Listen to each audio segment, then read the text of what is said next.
This morning on the Sunday Footy Show, after 116 games, season 2017 has its first draw, with a Tom Hawkins post-siren point forcing Geelong and the Giants to share the spoils in Sydney. Cats coach Chris Scott is live to face the tough questions.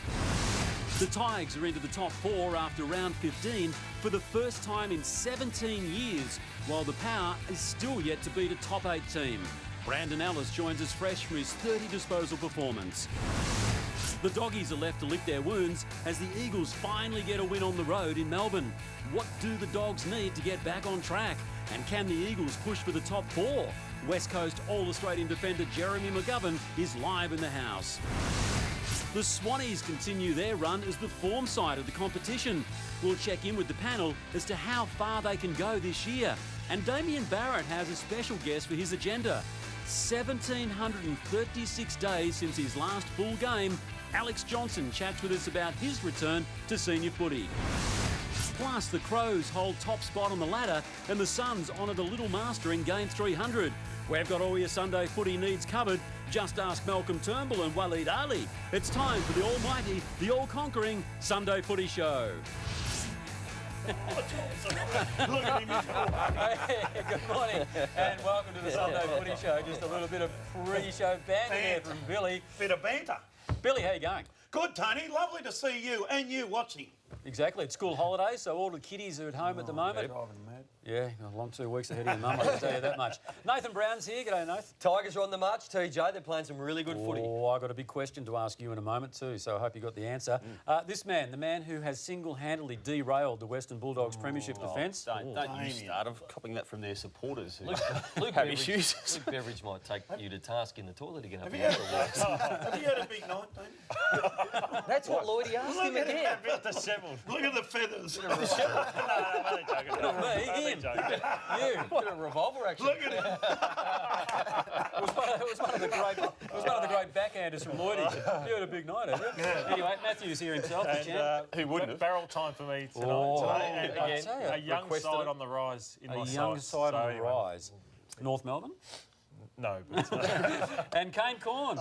Tony, and I need you to come down to Port Adelaide to fix their goal-kicking woes. They were a disaster Your haircut. last night. Haven't beaten a side in the top 8 yet this year. I don't know if it's going to figure in the show, but your smackdown of Tex Walker through the week on Twitter was just priceless. Thank you. Absolutely priceless. You want to say anything? No, you've said it all. All right, let's take a look at the results so far, and this is how the round has panned out thus far. The Sydney Swans, 35-point winners over Melbourne. The West Coast Eagles, look at that, 7-point victors in Melbourne over the reigning premiers.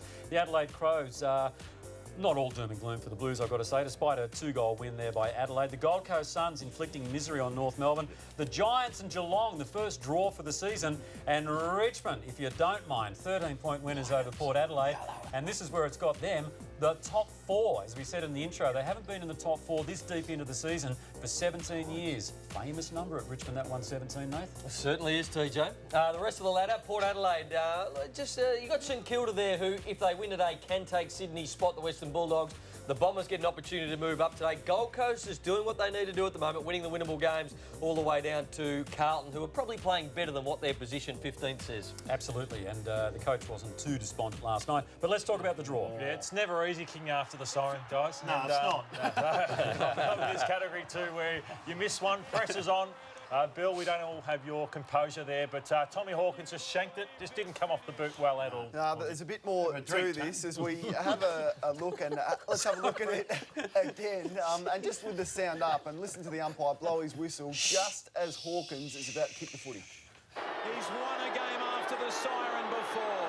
Tom Hawkins for his second goal of the night to win the game. It's a draw. It's a draw. Got no idea why the umpire would blow his whistle right at that moment, some seconds after the final siren had blown. That would have had to have put him off. Don't they always do that, Corns? Yeah, well, straight away though. The siren goes, blow your whistle. Don't wait 3 seconds until he's just about to drop the ball and then blow your whistle. That would have put him off. Would it be off-putting? I wouldn't have thought so, no. Billy? And you're in the zone. No, you're in the zone. But Stevie J also, we should get a... he was right there saying a few things to him, apparently, about how good he's looking, Tom Hawk. So look at Stevie J right there saying a few things. Mackie comes in to jump on him. and he did shank. He's lucky to get a point there, but So what Stevie J said would have been more off-putting than the whistle? if he could hear it, I dare say it would have been a lot. Yes. Hey, now- Bill, we've got to get sorry, Dan. rid of the draw. Why? It's 2017. We're a results-driven business. No, we're not. And coming out of a game like that, TJ, is continually. So what's the deflating. answer? Hang on, sorry, The you want to get answer rid is of the to play draw. it. Just get rid of it. We Oh, need a result. Why, Damo? So what Because we need a result. You should be employed by the AFL where you change the rules every He is. week. No, they haven't changed that one at all, and it's Well, nor time they should do. This is Why? one they should change. But it's part of the drama of the game. What Everyone drama gets is 2 it? points. Everyone's deflated. But Everyone's- what does it achieve, though? What An does it outcome. achieve? An outcome. Well, there's a win or loss out of every game. There should be, TJ. And the fact that we come out of this game last night without a win or loss. So, So let's employ the same thing a with kick-off horse or racing extra time, then. You Damo? know, like it's a dead heat in the Melbourne Cup, but what, they run another 100 metres? There hasn't been a dead heat in the Melbourne Cup, TJ. No, but there could be. Could be. But that is a finishing line. There is a finishing line to get a win or loss. And look, very easily do it. 5 minutes, 2 ends. And if it's still a draw at the off. end of that second 5 minutes, just keep going for the next score. It's pretty easy. Just get a win or a loss. It's a results-driven Is there game. anyone supporting this? In finals, that's what happens. Yes. But I'm happy with the draw for home and away football. Oh, I'd rather see a result. I think they've changed it for the grand final. There's no more draws for the I'd like to grand see a final. result. So, yeah, I'd like a result. Get a result. Jeez, you've jumped. Yeah. You were with us before. Just before the tomahawk shot on goal. Have a look at this. Deliberate out of bounds, and guess who was involved? Usain Bolt. Have a look at Razor Ray here. It's kicked out there. Look at Razor. He knows he's going to be in the play here. Look at him. He takes off. It's about me. Deliberate. And he loves the call, of course, Razor. Well done. That umpire thought, no, I'll just jog along. But Razor went for it. He did 100 metres in 9 seconds and called it, of course. It was the right call, Bill, wasn't it? It Well- was the right call. Geelong supporter, I'd say yes, it was. Move on. Are they a chance to win the flag, the Cats? They had some names that we didn't know playing as debutants. Sam Simpson, Son Zach of- Guthrie, son and of- Wiley Buzzer. The son of Sean Simpson, Yep. so that was good. Wiley Buzzer, he's an interesting one, big tall forward, and they did. I honestly thought they couldn't win that game up there. And Selwood being Well, the I late said withdrawal. no, Bill. I wrote yesterday that no, I don't believe with probably Lonigan, Taylor, Hawkins as a spine, and maybe the depth of the side outside of the Duncan, Dangerfield, Yes. so they could win it. But it's pretty open though, isn't it? It is open. Yeah. Did anything happen last night to make you change what you had No. written in that morning's No, paper? because I think both teams were so under strength, what's the right term? Under strength. I don't think that that you can take a lot out of that They game. do have Paddy Dangerfield, who had 45 disposals last night, but I thought his first 3 quarters okay. He wasn't the best man on the ground for the first 3 quarters. He only had the 4 scoring goals, but his last quarter, 13 disposals, he tripled his metres gained in the last quarter, and he also kicked the goal in the last quarter. His last quarter was something out of the box. I thought his first 3 quarters okay, but after that, he was the best man on the Lifted ground. like a bride's nightie. He was unbelievable. All right, thanks for that, Bill. Chris Scott, the Geelong coach, to join us live in a few moments. Moving along. Richmond, as we said earlier, and we had a look at the ladder, they are in the top 4, and they're looking all right, Kane. Just a brilliant win from the Tigers. Minus 16 inside 50s. They lost clearance. They lost contested possessions by 28, and Port Adelaide dominated the game at stages. But their last quarter was great, led by, I thought, Dustin Martin, just outstanding again. Away from home, no one tipped them to win. This is a great win and sets them up for a run at the top 4, which would be an amazing result considering where they finished last year. And the coach, Kane, really happy, Damien Hardwick, post-game. They've only had the one bad game, TJ, for the entire season. The only club that can claim that. It was against Adelaide. But they've got a transportable game plan. He's loving what he's seeing. Our pressure in around the contest, our tackle count numbers are high. It's a different template than what we've had previously. So we're really confident that it stands up in big games. And, we've been in every game this year, bar one, the Adelaide game, obviously. We love the way they're going about it. We're incredibly proud of them as a club.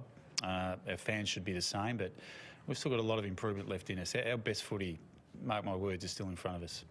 Well, Damo, this man next to me may have been vindicated for his column last week when he put him in as Coach of the Year. Which you didn't like. Oh, so you're now going to put him back in? I know. I wrote that, and you questioned it a week ago. Oh. With the losing of the close games? Yeah, which you questioned. Yet they're top 4, and you were just saying what a great season they had. Awkward. What is wrong with Anyway, you can sort that out in the end, right? You're a coach killer, Is that ain't you? why you set me up to us there? I didn't know you were going to get all serious on me. No, I'm just saying. Great performance from Richard. You're quiet last week, Lord. No, it wasn't. I was still on glass half full, David. Nathan, let me Fancy ask you and Nathan coming to the rescue. you know it's getting bad with me and Nathan teaming up. Let me ask you, can Richmond, in your eyes, win the premiership? Of course they can. I think any side right now in the top 8, and they're more credentialed than just about any.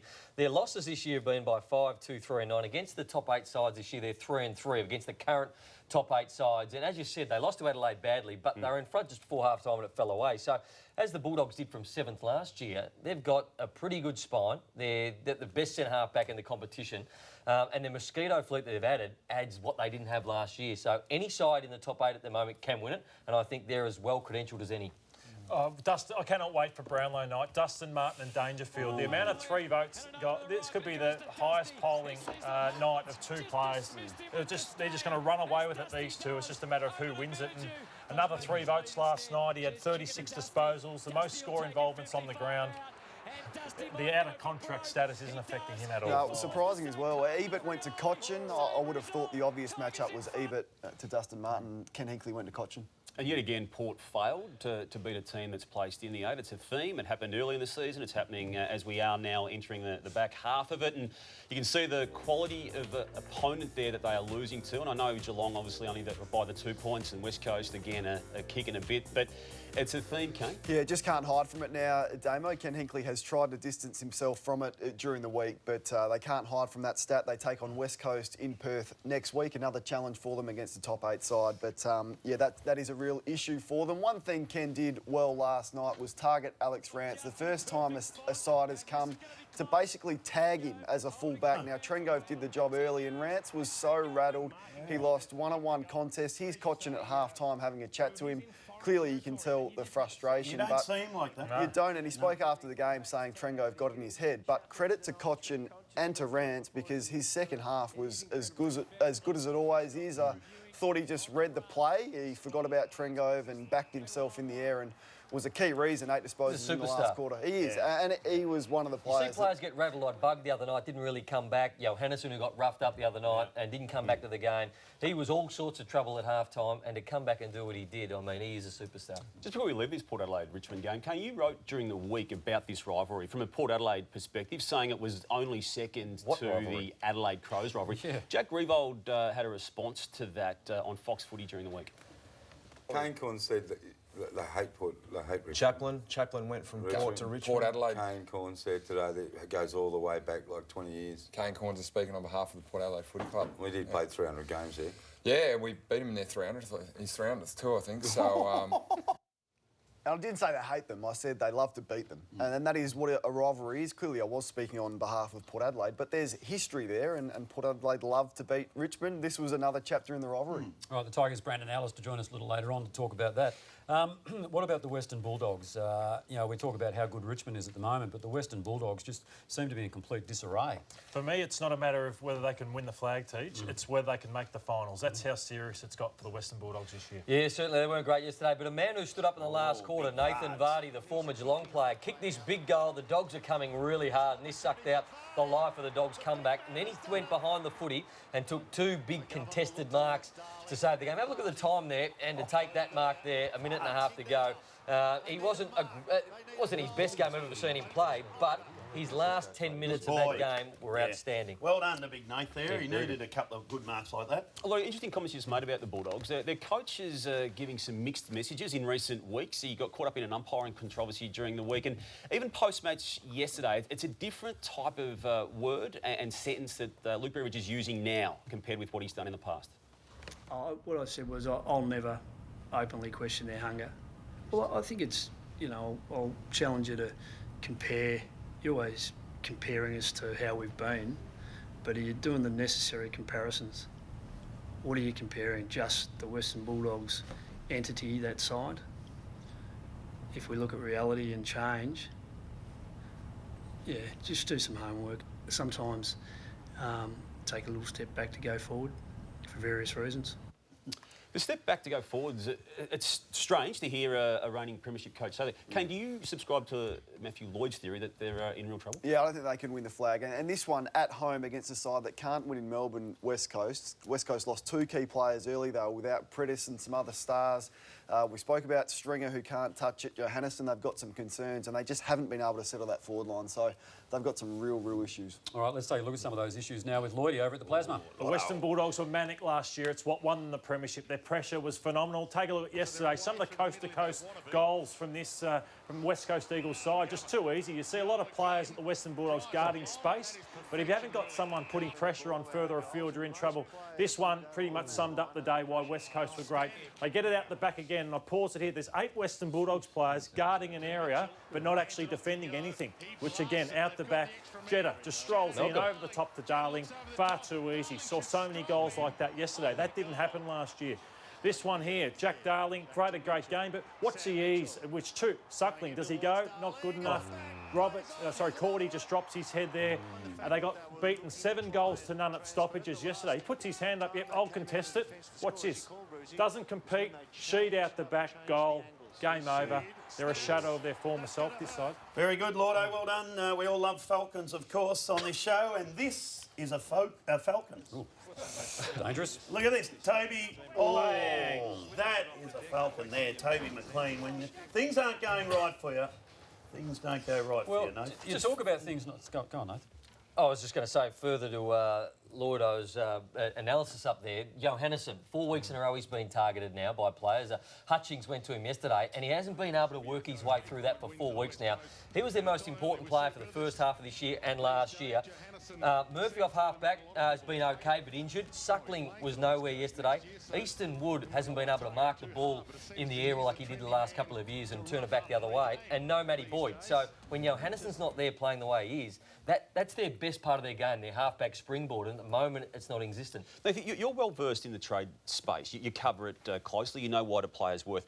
What are you seeing when you see Johannesson play like that in the past month? By way of the price, and if you are another footy club, are you going to still go hard for him? Well, his price has to be coming down. It was every bit the $700,000 player they were talking about earlier on in the year. So what is it now then? But look, I'd imagine a club would still pay that because he's a very good player. But I think you'd have some doubts now, wouldn't you? A club will, though. No. If you look at it a few years ago, would you say a club would pay $1 million for Tom Boyd? But you just highlighted the fact he has not been able to respond to this past month. If he cannot convince another club that he's going to get through this period, you couldn't pay that money. Him and his coach need to do that. Maybe he goes forward. Maybe he plays out of the goal square for a bit, then goes back to half-back. I think Luke Beveridge is big on playing multiple positions. I think it's time for him to find another position. They tried that part of the yesterday, game. They tried that. Didn't work. One of the disappointing things from a Bulldogs perspective yesterday was the reception that Jake Stringer got from Bulldogs fans. Yeah, he got the Bronx cheers at one stage. He had 3 disposals to three-quarter time.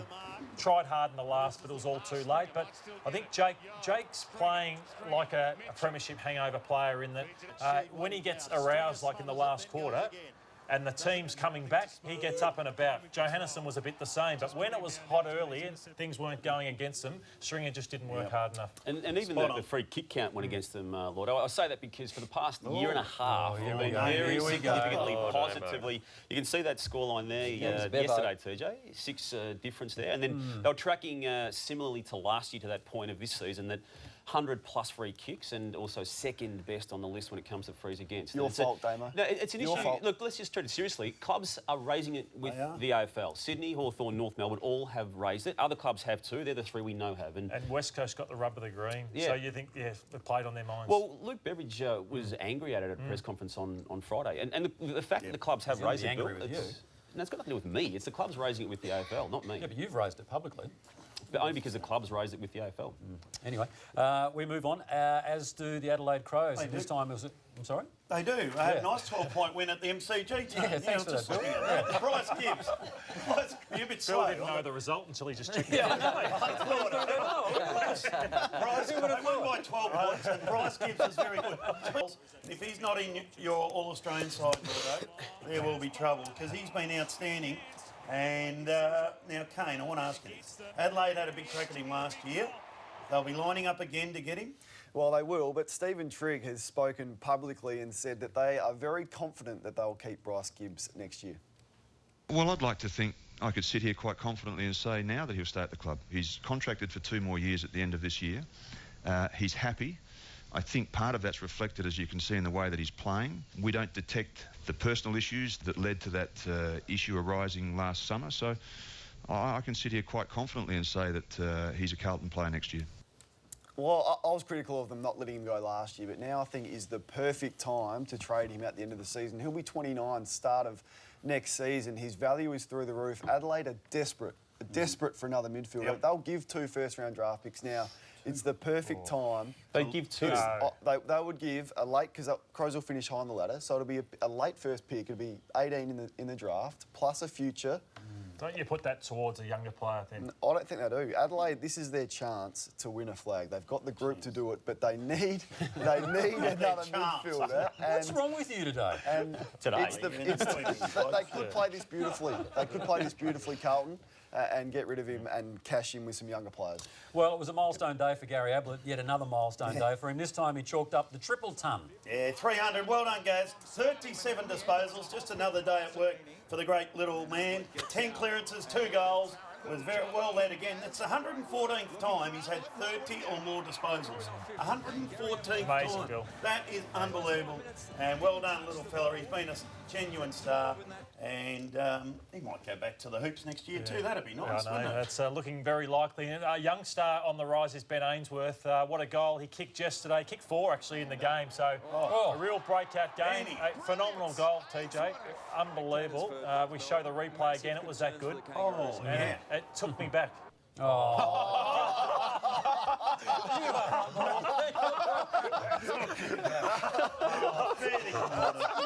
What's wrong with you? Billy, we have worked with some egos over the years. This bloke here. Brayshaw, Dermot, but Lord, he's on top of that. He's up the top, isn't he? You're up the top. You're up the It's the top. best one you're not ready for. Trying to work out why the Ainsworth goal was in that run. Hey, coming up a week with Bashir Hooley, we've got another week coming up similarly because of the Tom Bug incident.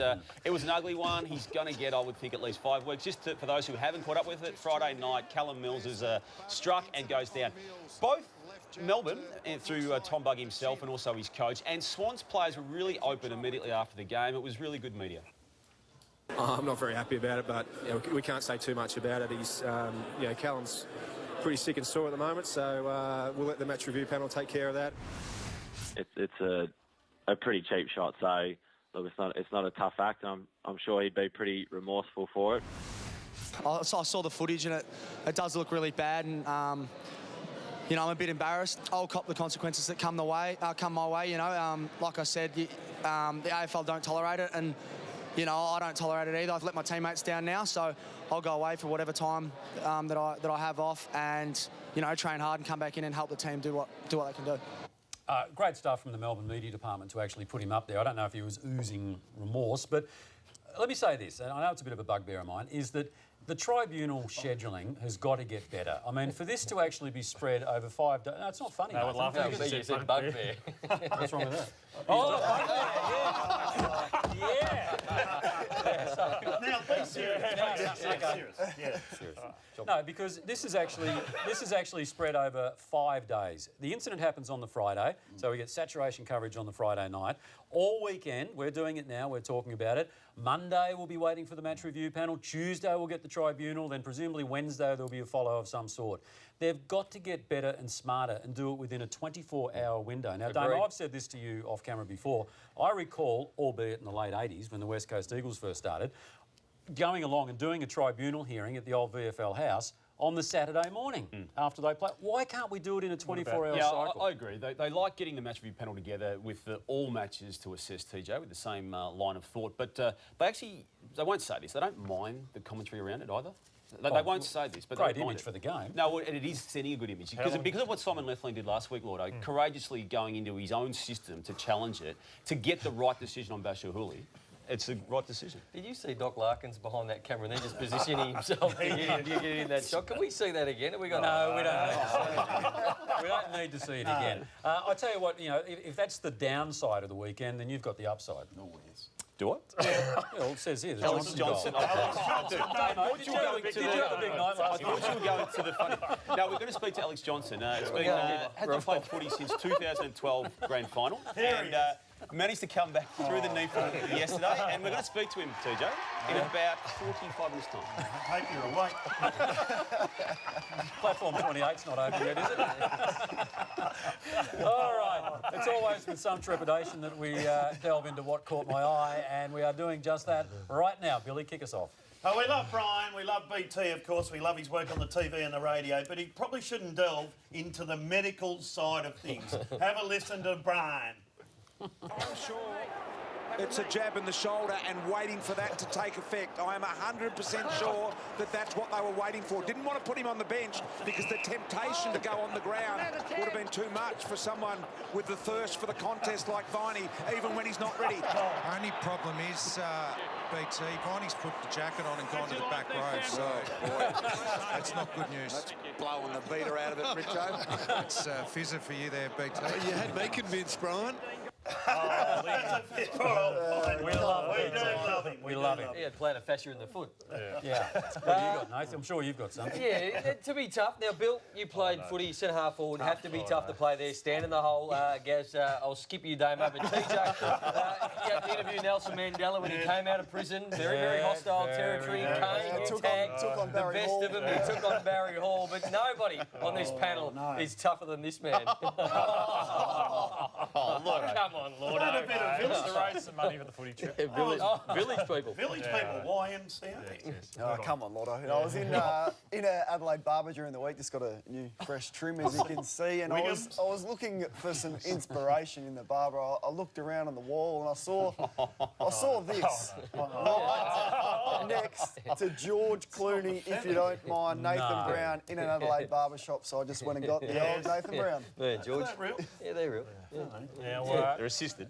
Now, Heavily assisted. Hey, this could go pear-shaped, so stick with me this time. Now, Tom Bug was the villain on Friday night, but I didn't think there was any need for him to be transported out of the MCG in this fashion. Let's take a look. Oh, let's have a look. Yeah, where's the funny bit? Where are we, Lordo? Producers, I shouldn't have gone. It was meant to be a close-up of the pest control. So can we get a close-up? Oh, it's 2 weeks. I'll take a band. Damo, you're into me. No, Lordy, I normally back you up on this. You should have stayed with the Ainsworth. Maybe Walto upstairs. No. I would just quit while you're behind. Righto. Let's go to a break. And when we come back, we'll catch up with Chris Scott. You're watching the Sunday Footy Show.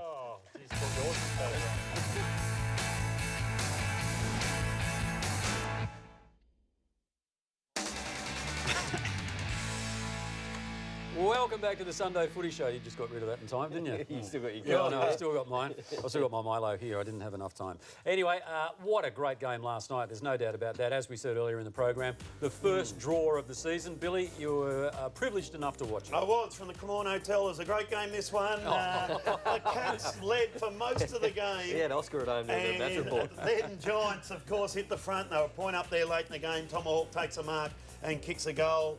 And I wanted to talk to this man. I wanted to know how he felt after the game, the coach of the Geelong Football Club, Chris Scott. Scotty, welcome. Thanks for joining us. What was your reaction straight away when the siren went? Oh, it was excitement, Bill, because it looked like we had sort of blown our chance. The Giants were up by a point. We had a couple of entries and couldn't quite get there. But when Hawk took that mark, it was a relief to know that the probability was we were at least going to get the 2 points. Wasn't the greatest kick in the world either, was it? Lucky to get a point in the end, I think. Well, yeah, I haven't watched it really closely, but I do know it was a pretty acute angle, and you know, a shot after the siren from anywhere is tough enough with the pressure. But from that sort of angle, also taking into account that, I think given the closeness of the competition, that you could make an argument to say that the 2 points was almost as important as the 4.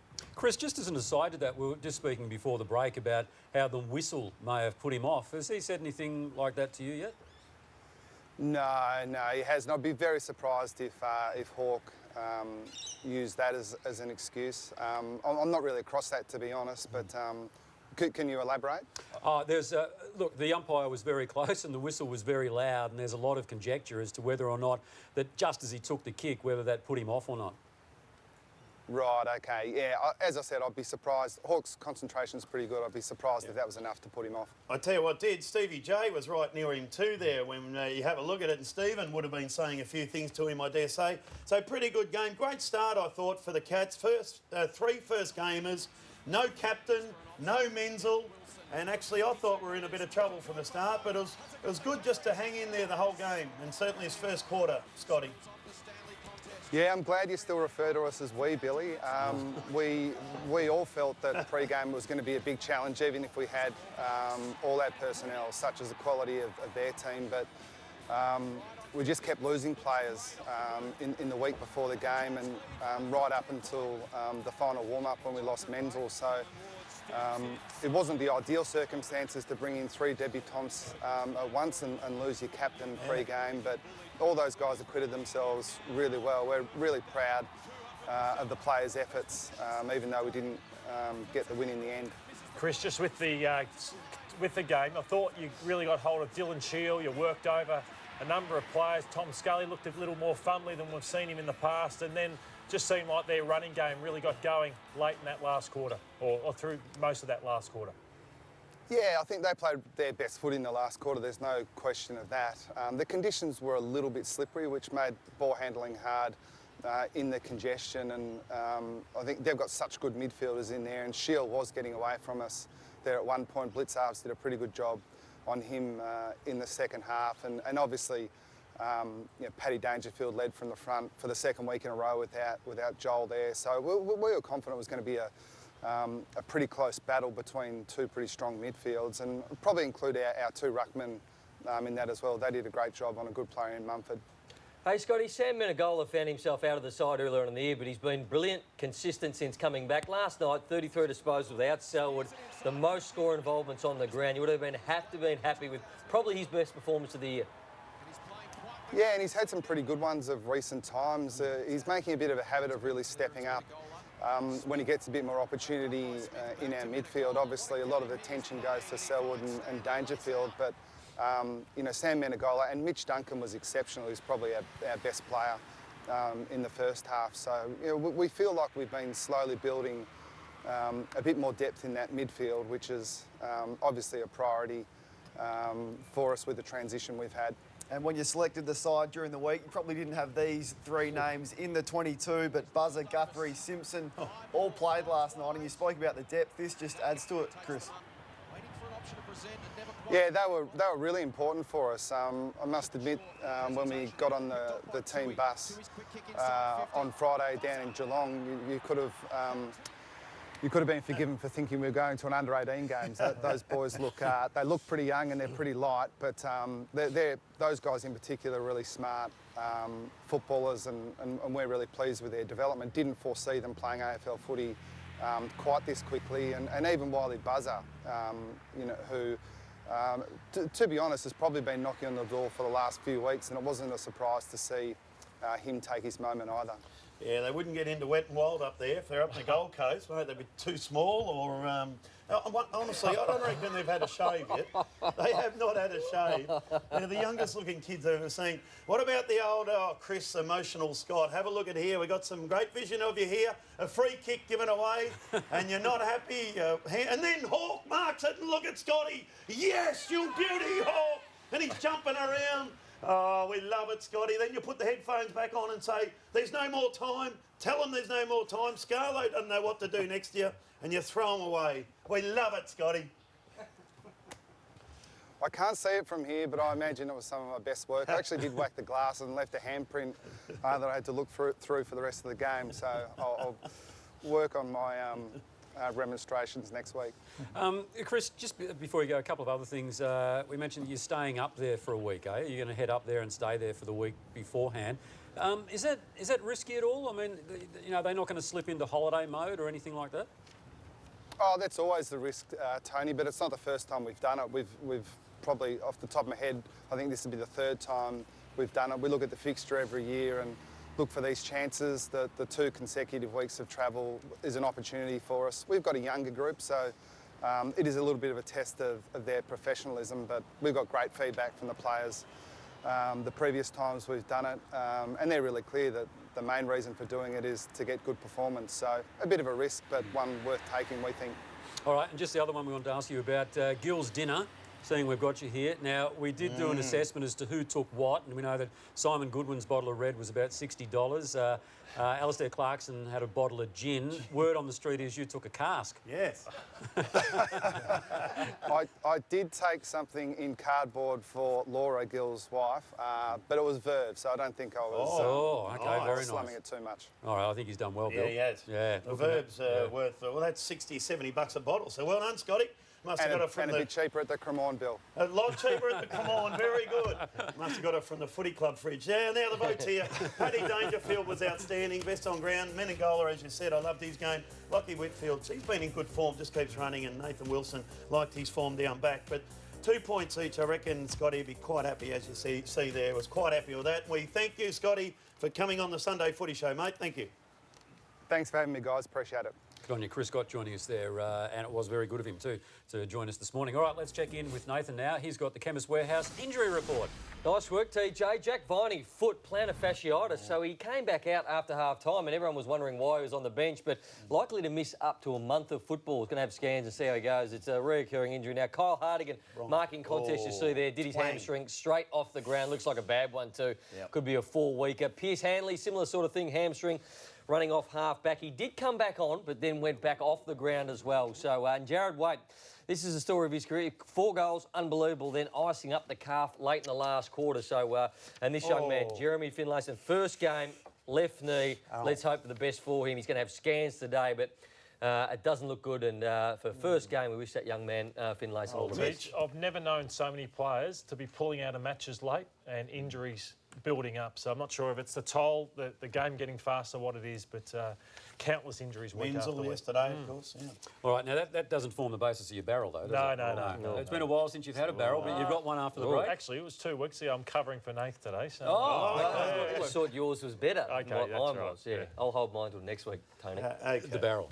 All right, good on you. Well, we will take a break. Brandon Ellis will join us right after this to talk about the Tigers there in the top 4, if you don't mind.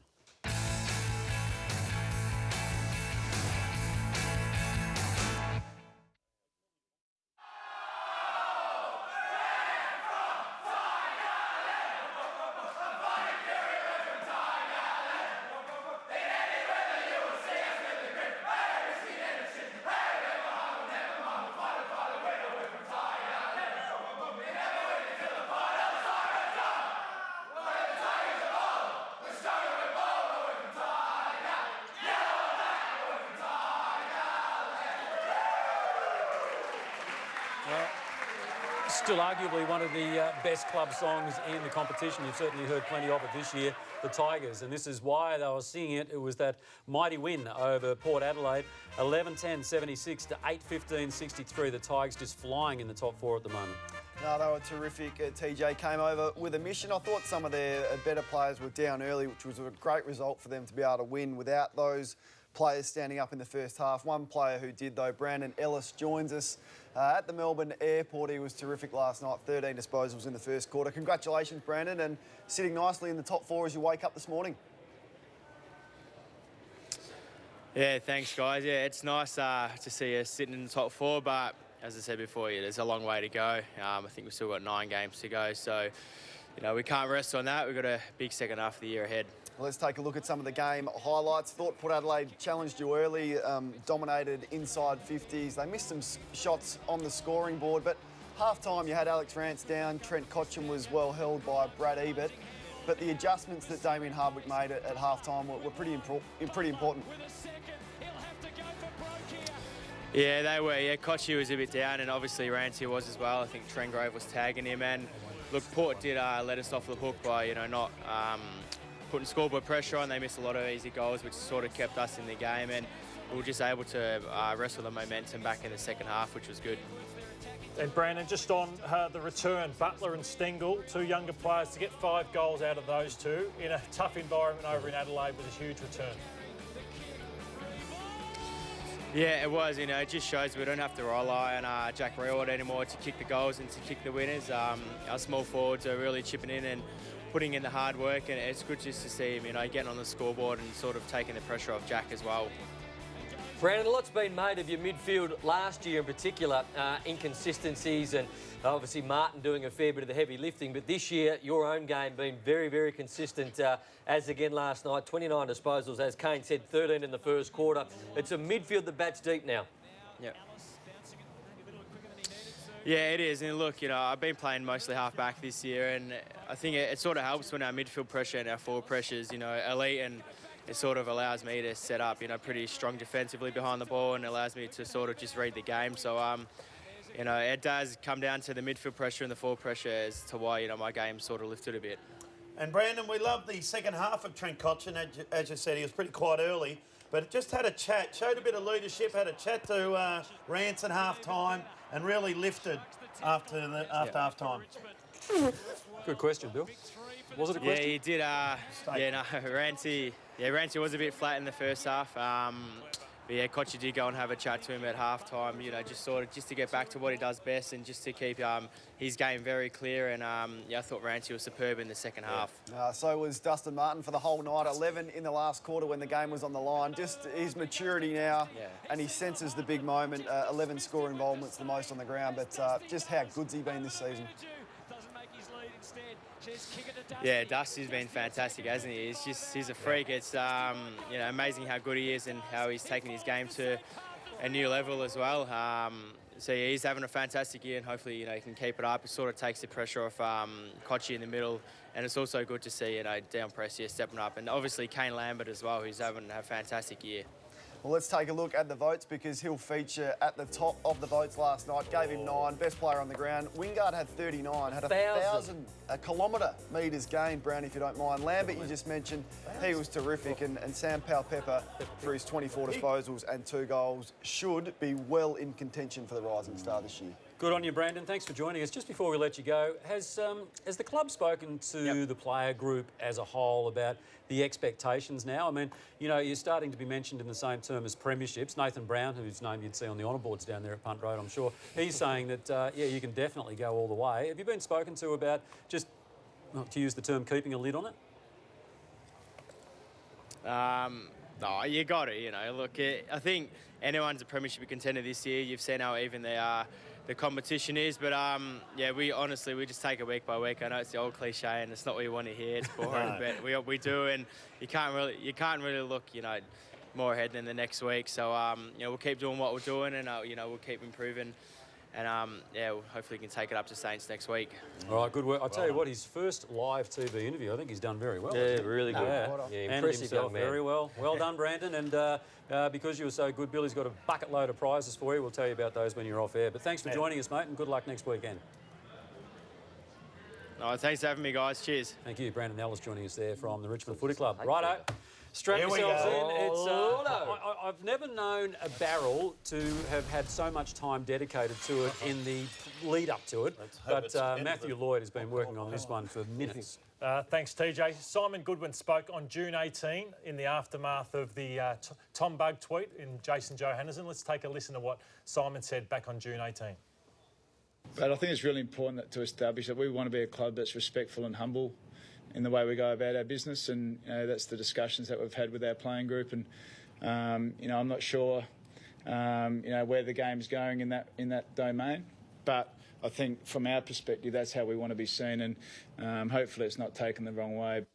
Respectful and humble, he said, but Clayton Oliver didn't listen to that, obviously. Let's take a look at what he posted a couple of days later. Damien Martin, the champion cricketer, am I watching soccer, in relation to the dive or, the response to going down to Schofield. Yet he posts a shot back from the 1994 Ashes, a poor shot that Damien Martin played. I don't think that's respectful or humbled at all. So are Melbourne getting ahead of themselves? Well, I think maybe Tommy Bug and the Melbourne Football Club, off the back of 4 wins, maybe thought, we're playing on the edge and we're getting away with it. They've played Russian roulette a little bit, I think, and they've got away with it, the Melbourne Football Club. But that's not courage, that's not tough, that's not respect, that's not being humble either. And I think off the back of Jordan Lewis earlier in the year, Jesse Hogan earlier in the year, now Tom Bug, Melbourne have to look at the team that beat them on Friday night. That's what respect is, a team that the Sydney Swans, year after year after year, turn up, play hard on the field and are respectful off the field. So Melbourne have achieved nothing, and you earn respect by putting your head over the ball, which I didn't think they did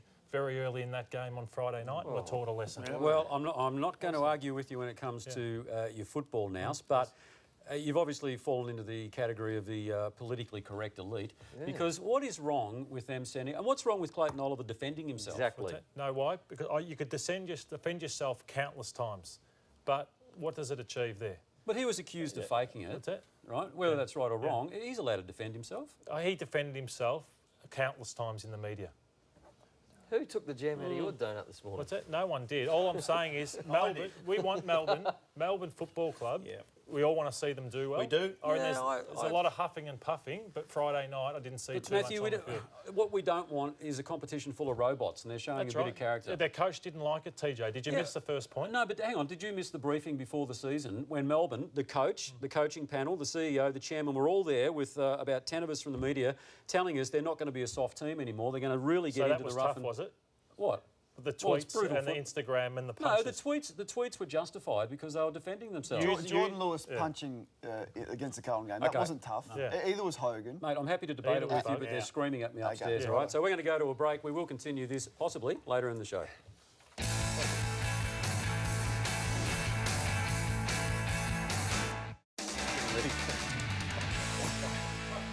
Well, Billy Brownless just getting ready there for his...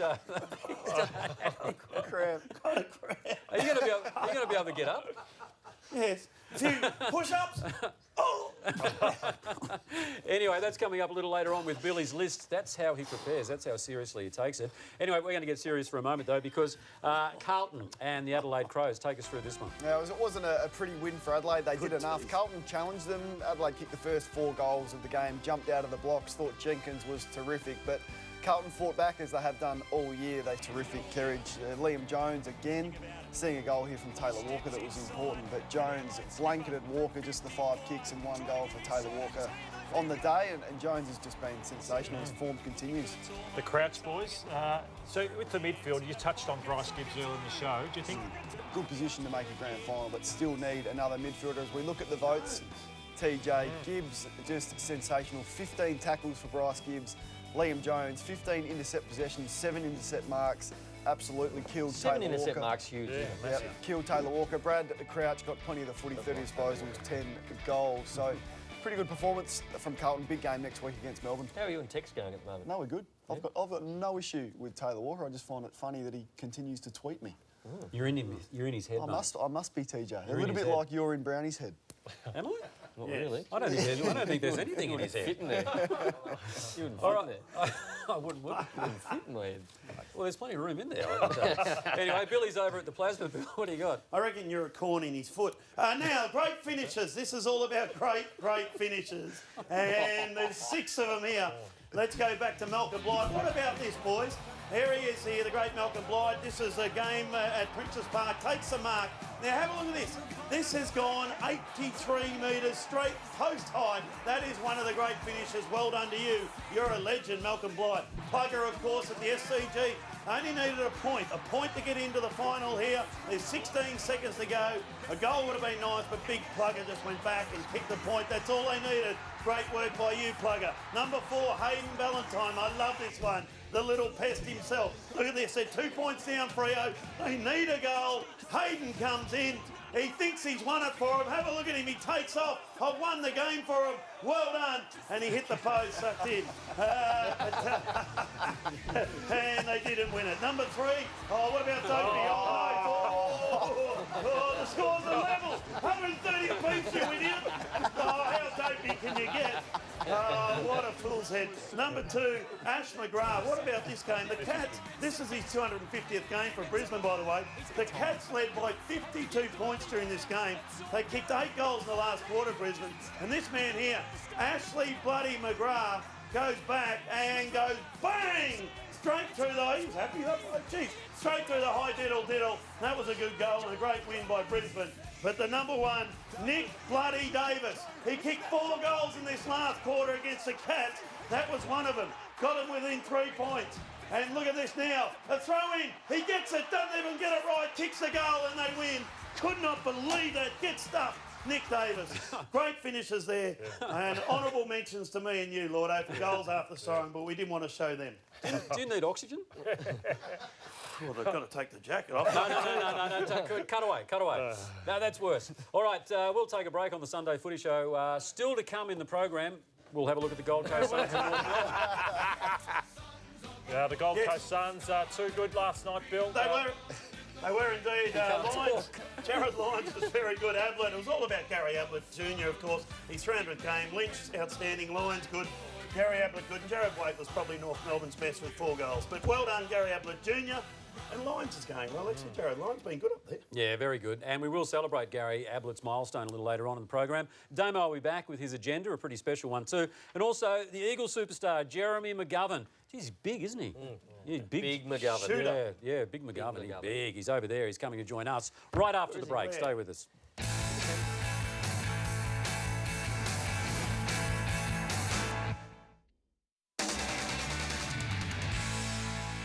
Welcome back to the Sunday Footy Show. Well, they reckon they couldn't do it, but the West Coast Eagles proved everyone wrong yesterday when they did, in fact, score a win in Melbourne, not only in Melbourne, but against the reigning premiers. Jack Darling was terrific yesterday. Carpeny was really good early. Malcolm, you don't see too many Malcolms in football anymore, but he was very good. Malcolm Turnbull. Gap, 42, not in football, not young people, TJ. Lockie Hunter was very good for the Bulldogs, but the best mark in the competition, bar none. Big McGovern is in the house. Welcome, mate. It was Jeremy too would be going. Just trying to build it up, you know, trying to work in some magic. Inconsistent though, the Eagles, but bounced back yesterday, and you really challenged Johannesson at the start of the game as a team. Yeah, we bounced back. Obviously, we probably played a pretty similar game the week before. Obviously, we fell a bit short, but yeah, we challenged Johannesson early. It's probably well documented. He's been copping a bit the last few weeks, and we thought we'd go on the same thing. He's such a good player, you got to try to shut him down a bit. It was a real team focus to go after Johannesson, but I thought your skill level yesterday, particularly in the first 3 quarters, you're able to open up the Bulldogs time and time again through the middle of the ground, and it's probably the best you've moved the ball at parts of this year. I mean, I know they came back in the last quarter, but your style of game yesterday was really good. Yeah, it's good. It's good to finally obviously move the ball a bit better, but yeah, we've been working on it all year, and some games are easier than others at times, and on the weekend, yeah, we got to open it up a little bit here and there, and yeah, it was good. It went a long way to us winning. Jeremy, lots been spoken about your record. We believe you mixed it up a little bit with your preparation coming to Melbourne. What things did you do differently? Oh, no dessert. Oh, really? Yeah, Simo cut the dessert out for the boys, so really? he's hanging his hat on that as well. So yeah, I know. So no, we mixed a few things up, come over a bit early, changed up our just a few little tweaks here and there, and I guess it helped with the boys. It's more a mental thing than anything else, but yeah, no dessert was a big one. I mentioned young Carpeny off the top there, but it was like the Bulldogs didn't have a proper matchup for him. He's really quick, kicked 2 really good goals in the first quarter, and I reckon they weren't expecting Carpeny to do as well as what he did in the first term. Yeah, he's been playing really good footy. He's been playing the waffle. He probably deserved an opportunity a lot earlier, but the boys have been playing pretty well. So yeah, I'm not surprised that he's had a good game like that, but yeah, I think he's good. He'll be good for us going forward, and he's stuck under the radar there for the first quarter. He probably should have kicked 1 or 2 more, but yeah, no, he was really good for us yesterday. Just on your own game, Jeremy, started forward and then floated back late in the game. 10 marks, really influential game, both forward and back. Josh Kennedy, I'm not sure if he's back next week or the week after, but how do you see yourself? Still being that swing man, or would you like to be settled in one part of the ground? Whatever's best for the team, Lloydie. What I'm happy. do you prefer, Jeremy? Oh, everyone loves staying up forward and kicking a few goals, but mate, I love playing anywhere. As long as I'm out there somewhere and I'm contributing every week, I'm pretty happy. But due to injuries we had late, so I had to go back. But I like the fact of versatility. I think it's good attribute to have, I guess. Well, your brother's a pretty handy forward. He was back for the Crows yesterday. Yeah. Round 15 still yet to sign. Can we see him in West Coast colours next year? Oh, I'd love to. Mate, you know as much as what I do. I try to get it out of him every week, but no, I'd love to see him there, but at the end of the day, it's his decision. I've made that pretty clear to him. How strong is the pull from the family to get him back home? Yeah, it is. Everyone would love him home. The whole family would love him home, but we want him to make a decision that he's comfortable with. And every time I've spoken to him, he's real happy at Adelaide. So I don't want to put too much pressure on him, but I'd love to see him home. Either way, even if it's with us or Freo, obviously the other team back in WA. I just love to see him home, but I'm not going to put any pressure on him. Andrew Gaff, phenomenal yesterday. 42 disposals, 10 inside 50s. What a consistent player he's been for a long time for the West Coast Eagles. Yeah, Gaffy, he's pretty reliable for us. He works so hard both ways, which probably doesn't get documented too much. He's a hard worker, but he works hard defensively for us as well.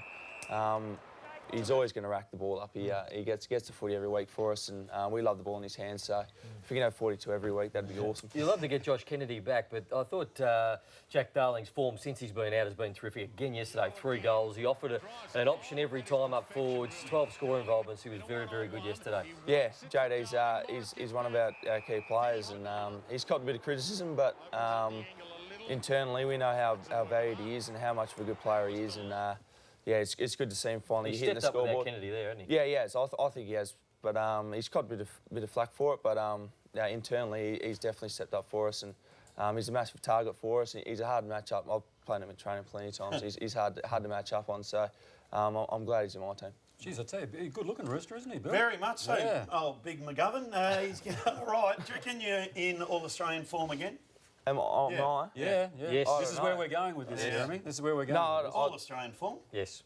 Or what, as a forward or a back? As a player. As a swingman? No, I don't know. Yeah, I don't really look into it. Really too much, mate. I'm just trying to play footy every week. No, we're heading somewhere, you mate. It's taken you a while, Bill, but you're getting there. Let's hope this doesn't happen There again. we go. It's not hard to put on an All-Australian jacket. Oh, Jeremy, what's going on? What, do you think it was a hoodie? Yeah, I did, mate. I did. I've treated it like a hoodie there, and yeah, it didn't come off too well, did it? Let's have a look at the votes. And as Lordo said, I thought Andrew Gaff was clearly the best man on the ground yesterday. Dom Sheed continues. Lockie Hunter was the best, and I thought Nathan Vardy at the end of the game, when they needed someone to stand up, he kicked a big goal, and then he marked 2 big balls behind the footy. So he was very, very good. All right, now, Jeremy, for coming in, you do not go away empty-handed. You've got some excess luggage to take back with you. You do. Mate. The Callaway driver. Have a look at this one, the best one in the business. Callaway's Golf's new driver that's changing the game, my friend. There it is there. Uncle Jack watches, the coolest watches available. You've got a nice one on there now, but this is the best watch going around. Australian-made gift pack. Have a look at this. Sutton Tools is an Australian family business that has been manufacturing world-class cutting tools in Australia for 100 years. But we'll move off the tools when we get onto the tradie job. Tradie undies there. There's a tradie tough. Tradie undies, man shake. Got a gut. Man shake at Bar Fridge Australia, $300 voucher. You'll love that. Put it back on. Home, timber and hardware, $100 gift voucher there. Go where the tradies go. Chemist Warehouse, the new fragrance there. David Beckham, respect. They got all the nice fragrances. You'll love that one. Big McGovern. And Aquila shoes and clothing.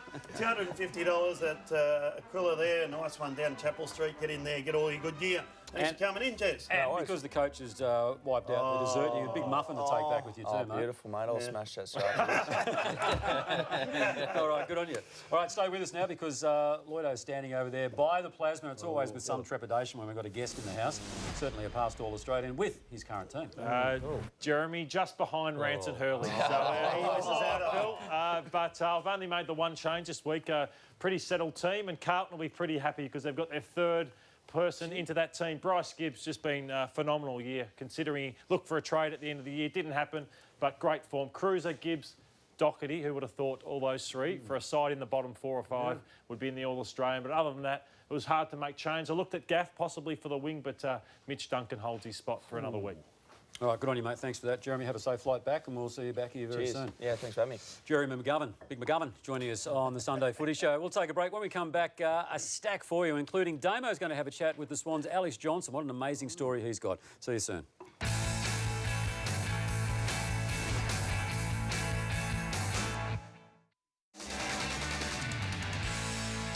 Welcome back to the Sunday Footy Show. Don't forget, after us, for our Adelaide viewers, it's Footy South Australia with Kane Corns. Good show. Great show. Good show. If you want to go to sleep. And for Melbourne viewers, Nathan Brown's got Future Stars and among you, Lockie Plowman's over there at the moment. Dan Curvis from the Big Nan. It's not like a paid promotion. Toby. Mitch Wallace. Toby. Big Nan Curvis. Do you know? Never ring again, Toby. But first, it's an old man. No, it's an outtake from 3RW years ago, young Toby. Anyway, you won't be hearing it on this show. Damo's over at the Plasma with his agenda. Thank you, TJ. And Bill loves a positive story. And Bill, there is no greater positive story in all of 2017 than the man we're about to speak to, Alex Johnson from the Sydney Swans. Joins us today from Sydney, having played his first game in more than 1,700 days of football. And Alex, importantly today, how have you pulled up from yesterday? Yeah, thanks for having me firstly. But yeah, I pulled up great. I only played about 45 minutes of game time yesterday, but just to be out there with the boys playing footy again was unbelievable for me. You've been through so much, and there's still so much you want to achieve in football and life. But today, having just played that first game of footy for such a long time, can you consider that you've actually had a very, very significant win? Yeah, I mean, it's pretty surreal for me. You know, preparing yesterday was a weird feeling. I haven't done it for such a long time. You know, just trying to get my pre-game routine back was pretty strange. You know, first and foremost, but I was just rapt to be back out there, and yeah, it's a huge win for me. It's something I've dreamed of for the last 3 or 4 years while I've been going through this rehab, and yeah, it was amazing to get back out there. Yeah, the rehab inclusive of 5 knee reconstructions and more than a dozen serious procedures. Were you conscious of the knee in question when you played yesterday? No, I wasn't. I didn't think about it too much. I've taken real confidence in the work I've put in over the last 13 months since I did have that last knee reconstruction, and I'm really confident with where the knee's at. And I copped a few hits yesterday and felt fine and felt strong over the ball. So I wasn't really conscious about it. I was just more thinking about trying to figure out how to play footy again, I suppose. Yeah. Alex, the emotional attachments you've clearly got with your teammates and the emotional way in which they have spoken about you in the lead up to this performance yesterday, it's really powerful. A lot of them went to watch you play this game yesterday, having played in Melbourne the previous night. So how significant has it been? Would you have been able to do it without the significance of that support? No, there's no way. I mean, my support network throughout the whole journey has been unbelievable. Firstly, my family's been amazing, and my friends around me have really supported me. But the club and the teammates have been amazing. I wouldn't be in this position without the Sydney Swans Football Club, and everyone who's involved in that organisation has really supported me through this journey and really looked after me. So I wouldn't be where I am today without them. And Alex, obviously the dream has been big and it's been significant. Do you allow yourself the next part of this dream and to think that you may be possibly part of the Swans finals team this year? Look, I haven't thought that far ahead really. My number one priority has just been getting back out there and just enjoy footy again, I suppose. So I'll look to next week. The reserves play Gold Coast before the seniors do on Saturday afternoon at the SCG. I'll look to that. I'll look to build my game time there and just get back into the groove of footy again and get used to it. But I haven't allowed myself to think too far ahead yet. We'll see what happens. It's a bit of a cliche, but I'm just going to take it a week at a time and see how we go. Alex, really appreciate you joining us today on the Sunday Footy Show. Good luck with the extra game time next week in the NEFL, and thank you for your time this morning. Yeah, no worries. Thanks for having me. TJ, back to you. Good. See, doesn't it feel better when you do a nice positive story? You do lots of positive stories, TJ. It's just that you like to highlight the negatives. I'm actually on Bill's side on this. And I'm on Luke Beverages. Bit of airtime for Damo. Well done. Sorry? Bit of airtime for Damo. Damo? Yeah, considering he's had a big night. I don't know what you want about here. All right, let's move on to the big boys, Swannies, because they got the job done on Friday night against Melbourne, didn't they, Lloydie? They did 20 scoring shots to 5 at half-time, yet they're only 1 goal, 14 in front. But Franklin, 4 goals, 3. Parker and Kennedy were magnificent. Hewitt, probably the best game he's played for a long, long time or at AFL level. But the votes, I've given Parker, Kennedy, Franklin. Love Zach Jones, run-off half-back. Bill, Rampy, stiff to miss out. Oh, I love Rampy. All right, keep it going, Lloydie. Tell us about the Lou Richards leaderboard. Yeah, the Lou Richards leaderboard. That man, Dangerfield, in front. Dusty Martin, the 2 clear best players in the game. Selwood obviously couldn't get any votes this week, and great to see a key defender, Alex Rance, in the top 5. Yeah, and he might be in the front seat behind the wheel of this. This year's Lou Richards medal is brought to you by the Isuzu D-Max. The winning player will receive $20,000 cash and nominate the junior club of their choice to receive a brand new Isuzu D-Max. Go your own way. Come on, pack up. All righty, we'll take a break on the Sunday Footy Show.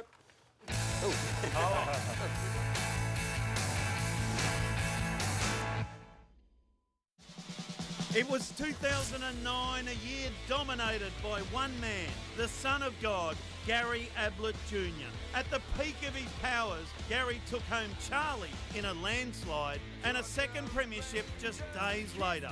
But maybe the most magical moment of his season came in round 5 on a wet, wild and windy day at the Cattery. With the game put to bed deep in the last, the Ablett show was far from over when Gazza snagged this one from a near impossible angle. Ablett, speaking of enjoying himself, from the pocket. That is as good as it gets from the genius. Surely he could never ever top it. Surely not.